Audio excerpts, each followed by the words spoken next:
కొత్తగూడెం జిల్లా అశోరాపేట నియోజకవర్గం మరి అనపరెడ్డిపల్లి మరి హెడ్ క్వార్టర్ ఇక్కడ కస్తూర్బా విద్యాలయం ఉన్నది. గత 10 రోజుల నుంచి మరి టీచర్లు స్ట్రైక్ చేస్తున్నారు. పిల్లల చదువులన్నీ ఆగమైపోతున్నాయి. 10 రోజులు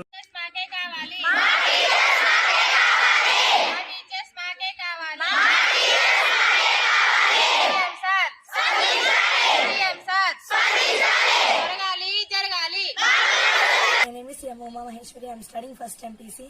మాకు మేడమ్స్ 10 days నుంచి రావట్లేదు. ఎందుకంటే ధర్నా వల్ల మేడం వాళ్ళందరూ వెళ్తున్నాం. మా క్లాసెస్ కూడా జరగట్లేదు, స్టడీ అవర్స్ ఉండట్లేదు. మాకు ఎగ్జామ్స్ దగ్గరికి వచ్చాయి. March 5 నుంచి ఎగ్జామ్స్. మాకు చదువుకోవడానికి ఇబ్బంది అవుతుంది. మా అంతరికి మేమే బయటకు వచ్చి మా మేడమ్స్ కోసం ధర్నా చేస్తున్నాం. మా మేడమ్స్ ని కావాలి, మా క్లాసెస్ అన్ని జరగాలి. We want classes. We want teachers. We want teachers. We want classes. We want classes. We want teachers. We want teachers. We want classes. We want